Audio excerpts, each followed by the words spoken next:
ஆதித்யாய சோமாய மங்களாய புதாட்ச குருச்சுக்கர சனி அம்ச ராகுவே கேதுவே நமக. அனைவருக்கும் வணக்கம். நான் உங்கள் அஸ்ட்ரோ புவனேஸ்வரி பாரம்பரிய ஜோதிடர் மற்றும் திருமண பொருத்த நிபுணர். நீங்கள் நம்ம சேனலை ஃபஸ்ட் டைம் பார்க்குற மாதிரி இருந்தால் சேனல் சப்ஸ்கிரைப் பண்ணிவிட்டு பெல் பட்டன் கொடுத்து ஆல் ஆப்ஷன் கிளிக் பண்ணிக்கோங்க. அப்போ தான் நம்ம சேனலில் போடக்கூடிய ரெகுலர் பதிவுகள் உடனடியாக உங்கள் கவனத்திற்கு வரும். நம்ம சேனலை தொடர்ந்து நிறைய கோச்சார பதிவுகள் பார்த்துட்டு வந்துட்டுருக்கோம். அதன் வரிசையில் நம்ம இன்றைக்கி பார்க்க போகிறது மிதுன ராசி மற்றும் மிதுன லக்னத்திற்கு கோச்சார சுக்கிர பகவான் உங்களோட ராசிக்கு பஞ்சமாதிபதினு சொல்லக்கூடிய சுக்கிர பகவான் உங்களோட ராசிக்கு 10ஆம் பாவகத்தில் போய் உச்சமடையக்கூடிய இந்த ஒரு மாத நாட்கள் என்ன மாதிரியான பலன்களை சந்திக்க போகிறீங்க, எதிர்வரக்கூடிய நாட்கள் எப்படி இருக்க போகுது அப்படிங்கிறத வாங்க பார்க்கலாம். மிதுன ராசி மற்றும் மிதுன லக்னத்தை பொறுத்தவரையும் பார்த்தீங்கன்னா அங்கே புதன் பகவான் மூலத்திரிகோணம் பலம் பெறாரு. உங்களோட ராசிக்கு பஞ்சாமாதிபதினு சொல்லக்கூடிய சுக்கிர பகவான் 10ஆம் இடத்துல உச்சமடையக்கூடிய இந்த ராசியை பொறுத்தவரையும் பார்த்தீங்கன்னா கடினமான உழைப்பாளிகள் சொல்லலாம். எந்த ஒரு விஷயத்தையுமே அலசி யோசிச்சு ஆராய்ஞ்சு முடிவு எடுப்பாங்க. அதே போல 3ஆம் இடம் காலபுருஷனுக்கு 3ஆம் இடம்னால பொதுவாக இந்த ராசியை பொறுத்தவரை உறவுக்கு அதிக முக்கியத்துவம் கொடுப்பாங்க. பணம் பொருளாதாரம் சார்ந்த விஷயத்துல இருந்ததை விட உறவுகளுக்கு ரொம்ப முக்கியத்துவம் கொடுப்பாங்க. முழுக்க முழுக்க கடினமான உழைப்பாளி, புத்திசாலித்தனமான உழைப்பு.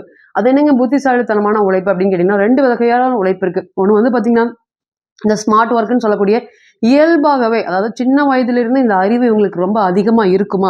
மற்ற ராசியை கம்பேர் பண்ண வர்றது மிதுன ராசி பார்த்தீங்கன்னா சின்ன ஒரு விஷயத்தையுமே நுணுக்கமாக செய்யக்கூடிய நபர்களான்னு கேட்டீங்கன்னா கண்டிப்பாக நுணுக்கமாக செய்யக்கூடிய நபர்கள். எந்த ஒரு விஷயத்தையுமே அலசி ஆராய்ஞ்சு யோசித்து முடிவெடுக்கக்கூடிய நபர்கள். இந்த ராசி பார்த்தீங்கன்னா ஒரு ஸ்மார்ட்டான ராசின்னு சொல்லலாம். எந்த ஒரு விஷயத்தையுமே வேற மாதிரி கண்ணோட்டத்தில் பார்ப்பாங்களான்னு கேட்டிங்கன்னா கண்டிப்பாக கண்ணோட்டத்தில் பார்ப்பாங்க.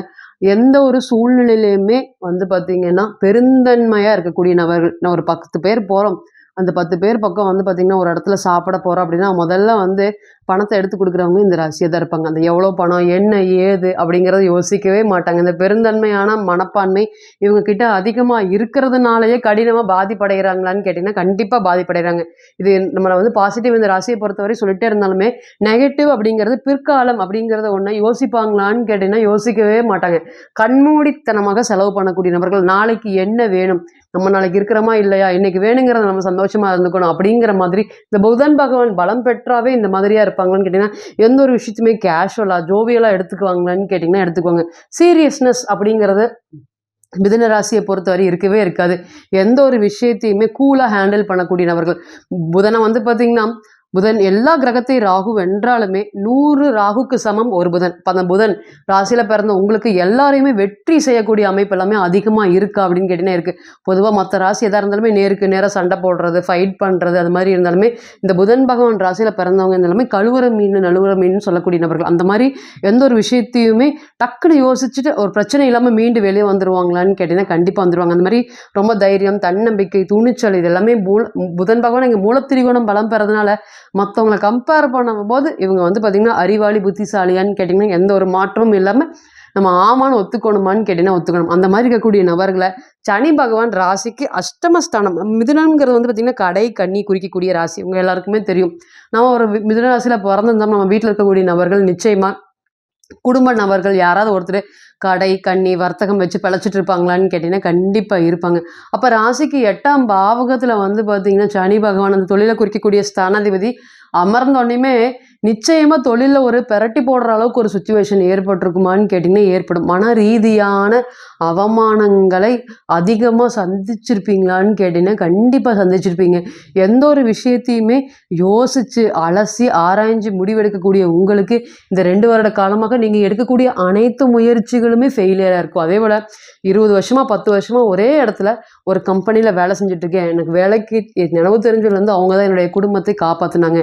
செஞ்ச செயலுக்கு கூலிக்கு உண்டான அங்கீகாரத்தை கொடுக்கும்போது என்ன சொல்லி கொடுத்தாங்கன்னா நிச்சயமாக நாங்களும் பெரிய ஆள் ஆயிடுவோம், ஆகும்போது உனக்கு வேணுங்கிறத நாங்கள் கொடுக்குறோம், நாங்கள் ஹெல்ப் பண்ணுவோம், சப்போர்ட் பண்ணுவோம், உனக்கு ஒரு தொழிலை உருவாக்கி கொடுப்போம், உன்னை இப்படியே விட மாட்டோம் அப்படிங்கிற மாதிரி நிறைய வாக்குறுதிகளை கொடுத்துருப்பாங்க. அதனால் ரத்தம் சிந்தி உழைச்சிங்களான்னு கேட்டிங்கன்னா கண்டிப்பாக வேர்வை சிந்தி உழைக்கல, ரத்தம் சிந்தி தான் உழைச்சிருப்பீங்க. ஒரு 20 வருஷமாக அவங்கக்கிட்டேயே வேலை பார்த்துருப்பீங்க, அவங்கள கூடயே கடைசி வரையும் பயணிச்சுட்டு இருந்திருப்பீங்க. இந்த ராசிக்கு அஷ்டம சனி வரும்போது நிச்சயமாக பார்த்தீங்கன்னா உங்களுக்கு வந்து அவங்க கூட ஏதாவது ஒரு சின்ன கருத்து வேறுபாடு ஏற்பட்டிருக்கும். ஏதாவது ஒரு சூழ்நிலையில ஒரு விஷயத்த நான் பண்ண மாட்டேன் அப்படின்னு சொல்லும்போது, நிச்சயமா அவங்க உங்களை வெளிய அனுப்பியிருப்பாங்களான்னு கேட்டீங்கன்னா, பைசா திருப்பி தராம வெளிய அனுப்பியிருப்பாங்க. இத்தனை நாளா உங்களுடைய உழைப்பு, கடினமான உழைப்பு எல்லாரும் தாங்க உழைப்பு போடுறோம். உழைப்புக்கு உண்டான சம்பளம் கிடைச்சா போதுமா? இல்ல நான் வெறும் உழைப்பை மட்டும் போடவே இல்ல. என்னுடைய வாழ்க்கையில ஒரு 20 வருடம், 30 வருடம் அங்கேயே காலத்த ஓட்டியிருக்கேன். ஆனா வந்து பார்த்தீங்கன்னா, எனக்கு இது பண்ணித்தரேன், அது பண்ணித்தரேன். வாழ்க்கையில உயர்த்தி நாங்க வளரும்போது உன்னையும் வளர்த்தி வரோம் நிச்சயமா அப்படிங்கிற மாதிரி பொய்யான வாக்குறுதி கொடுத்து கடுமையாக ஏமாற்றப்பட்டதில் மிதுன ராசி முதல் இடம் வாய்ந்ததான்னு கேட்டிங்கன்னா கண்டிப்பாக முதல் இடத்துல வந்து பார்த்திங்கன்னா ஏமாந்துருப்பாங்க. சொல்ல முடியாத அளவுக்கு மன சுமைகள், வருஷம் போயிடுச்சு, வயசு போயிடுச்சு, இனி என்ன பண்ணுறதுன்னு தெரியாமல் நிறைய கலங்கி நிற்கிறீர்களா அப்படின்னு கேட்டிங்கன்னா கலங்கி நிற்கிறீங்க. இன்றைக்கி 9ஆம் இடத்துல போயிருக்கப்ப பழைய இருந்த கலக்கங்கள் இப்போ படிப்படியாக விலகிட்டு இருக்கா அப்படின்னு கேட்டிங்கன்னா கண்டிப்பாக விலகிட்டு இருக்கு. இனி வரக்கூடிய நாட்கள் எப்படி இருக்கும்? பொதுவாக 5ஆம் இடத்துல கேது, மனசு சுத்தமாக வேலை செய்யவே இல்லை, புத்தியும் சுத்தமாக வேலை செய்யவே இல்லை, தொழிலும் சுத்தமாக வேலை செய்யவே இல்லை அப்படிங்கிற மாதிரி எந்த ஒரு விஷயத்தையுமே கடின உழைப்பாளி, புத்திசாலித்தனம் அதெல்லாமே இப்போ பறந்து போச்சு அப்படின்னு கேட்டிங்கன்னா 1.5 வருட காலமாகவே உங்ககிட்ட எதுவுமே இல்லை. குழப்பங்கள் மட்டுமே தான் அதிகமாக இருக்குது. மற்றவங்களுக்கு ஐடியா சொல்லிட்டு இருந்த உங்களுக்கு இனி வந்து நீங்கள் ஒவ்வொருத்தருக்கிட்டையும் வந்து ஒவ்வொரு விஷயமா ஐடியா கேட்டு பண்ணக்கூடிய சுச்சுவேஷன் எல்லாமே ஏற்பட்டுச்சா அப்படின்னு கேட்டிங்கன்னா கண்டிப்பாக ஏற்பட்டிருக்கும். முழுக்க முழுக்க அது மனசையுமே தொழிலையும் தான் கடுமையாக பாதிச்சிருக்குமான்னு கேட்டிங்கன்னா 2 பெயர்ச்சி ஒரு மத்திரத்தில் 2 பக்கம் அடிக்கிற மாதிரி, இந்த பக்கம் சனி பகவான், இந்த பக்கம் கேது பகவான். அப்போ 2லையுமே வந்து சமாளிக்க முடியாத அளவுக்கு ஒரு சுச்சுவேஷன்லாம் ஏற்பட்டுச்சு. இனி வரக்கூடிய நாட்கள் இந்த சுக்கிரனுடைய பயிற்சி 5ஆம் அதிபதி 10ஆம் இடத்துல உச்சம் வர்றாரு. அப்போ முதல் தர யோகம் என்னன்னு கேட்டிங்கன்னா, நான் அரசாங்க சம்மந்தப்பட்ட விஷயத்துக்கு முயற்சி பண்ணிகிட்டு இருக்கேன். அந்த வேலையில் எனக்கு அதிக நாட்டம் ஏற்படுது. ஏறக்குறைய ஒரு 2-3 வருஷமாக ட்ரை பண்ணிகிட்ருக்கேன். 4 மார்க்கு 5 மார்க்கில் வந்து பார்த்திங்கன்னா நான் தோத்துடுறேன். என்னால் முடியல. சில சமயம் இதை விட்டுட்டு வெளியே வந்துடலாமா அப்படிங்கிறது கூட இருக்குது. தைரியம் இல்லாமல் இருக்குது, தன்னம்பிக்கை இல்லாமல் இருக்குது. இனி வரக்கூடிய நாட்கள் இந்த அரசாங்க சம்மந்தப்பட்ட முயற்சிகள் மேற்கொள்வதற்கு ஒரு நல்ல ஒரு யோகமான நேரமாக கண்டிப்பாக இருக்குமா அப்படின்னு கேட்டிங்கன்னா கண்டிப்பாக இருக்கும். 2வது என்னென்னு கேட்டிங்கன்னா 10ஆம் பாவகத்தோடு சம்மந்தப்படுறதுனால தொழிலில் வந்து ஒரு நபர் என் தொழிலில் வந்து என்னுடைய மனைவியை பார்ட்னராக போட்டுக்கலான்னு நான் விருப்பப்படுறேன். நாங்கள் 2 பேரும் சேர்ந்து தொழில் தொடங்கலான்ட்டு இருக்கோம். இத்தனை வருஷமாக வந்து பார்த்திங்கன்னா அடுத்தவங்க கிட்டேயே உழைச்சே இதாயிருச்சு. இனியும் வந்து அடுத்தவங்களை டிபெண்ட் பண்ணி வாழக்கூடாதுன்னு இருக்கிறோம். நாங்கள் வந்து இப்போ பண்ணக்கூடிய தொழில்கள் நல்ல ஒரு ஏற்றத்தை கொண்டு போகுமா, மன உளைச்சலில் விலகி சுற்றி இருக்கக்கூடிய நபர்கள் நீங்கள் சொன்னது எல்லாமே நடந்தது. சுற்றி இருக்கக்கூடிய நபர்கள்கிட்ட இருந்து எல்லாமே மீண்டு வெளியே வந்து இனிமேல் பணம் சம்பாதிச்சா போதும். எந்த ஒரு உறவுமே ஒரு பணம் சம்பாதிச்சதுக்கப்புறம் பார்த்துக்கலாம். ஒரு 10 வருஷத்துக்கு எதுவுமே யாரை பற்றி யோசிக்காமல் முழுக்க முழுக்க தொழிலில் இறங்கலான் இருக்கோம். நாங்கள் கடினமான உழைப்பு போடுறதுக்கு தயாராக இருக்கோம். இந்த நேரம் எங்களுடைய பாதிக்கப்பட்ட எங்கள் கிட்டேருந்து பிடுங்கின எல்லா விஷயத்தையும் சனி பகவானும் சரி, கேது பகவானும் சரி திருப்பி கொடுத்துருவாரா அப்படின்னு கேட்டிங்கன்னா கண்டிப்பாக திருப்பி கொடுக்கக்கூடிய ஒரு நல்ல ஒரு நேரத்தில் தான் இருக்கிறாங்களான்னு கேட்டிங்கன்னா இருக்குது. என்னதான் வந்து சனி பகவான் உங்களை அடிச்சிருந்தாலுமே வாழ்க்கையில் நிறைய பாடத்தை ஏற்படுத்தி கொடுத்துருப்பார். அவர் அஷ்டமாதிபதியாக இருந்தாலுமே 9ஆம் இடம் சொல்லக்கூடிய பாக்கியாதிபதிக்கும் பயங்கரமான சொந்தக்கார். அப்போ நிச்சயமாக எந்த ஒரு பாதிப்பு அடைஞ்சாலுமே அதற்கு ஈக்குவலாக ஒரு 2 மடங்கு ஒரு நல்ல பலன்களை ஏற்படுத்தி கொடுப்பாரா அப்படின்னு கேட்டிங்கன்னா ஏற்படுத்தி கொடுக்காம போகவே மாட்டார். இப்போ நான் கடந்து வந்த பாதைகள் எல்லாமே உங்களை கஷ்டப்படுத்தினவங்க யார் யார் உங்களுக்கு துன்பம் விளைவிக்கக்கூடிய நபர்கள் அது மட்டும்தான் இப்போ கண்டுபிடிச்சி கொடுத்துருப்பாரோ தவிர ஒருபோதும் அதனால் உங்களுக்கு மனச்சுமைகளை கொடுத்து பாருங்கள் இவங்கெல்லாம் நல்லவங்க, இவங்கெல்லாம் கெட்டவங்க, இவங்க கிட்டலாம் நீங்கள் பார்த்து கவனமாக இருங்க அப்படிங்கிற பெரிய பாடத்தை உங்களுக்கு கொடுத்துருப்பாரு. இனி வரக்கூடிய நாட்கள் அனைத்துமே அந்த பாடத்தினால வாழ்க்கையில் உங்களுடைய தகுதி தராதரத்தை நிச்சயமாக சனி பகவான் உயர்த்துவாரான்னு கேட்டிங்கன்னா கண்டிப்பாக உயர்த்துவார். இன்னைக்கு ஏறக்குறைய 21 டிகிரியில் இருக்காரு. ஒரு நல்ல ஒரு யோகமான இடத்துல இருக்காரான்னு கேட்டிங்கன்னா கண்டிப்பாக இருக்காரு. இழந்த கௌரவத்தையும் தன்னம்பிக்கை எல்லாத்தையுமே மீட்டு கொடுக்கக்கூடிய ஒரு சுச்சுவேஷனில் தான் இப்போ உங்களோட ராசி இருக்குது. அதே போல் சுக்கிர பகவான் சரி அடுத்து உங்களோட ராசிக்கு பயிற்சி அடைஞ்சு 11ஆம் இடத்துக்கு தான் போக போகிறாரு. அப்போ நிச்சயமாக வந்து பார்த்திங்கன்னா அப்படி 11ஆம் இடத்துக்கு போனாலும் 5ஆம் இடத்த பார்க்குறாரு. அப்போ குழந்தைகளால் வந்து பார்த்திங்கன்னா எங்களுக்கு நிறைய மனக்கலக்கங்கள் ஏற்பட்டுகிட்டே இருக்குது. குழந்தைகள்னால ஒரு பெரிய முன்னேற்றம் அப்படிங்கிறது இல்லவே இல்லை.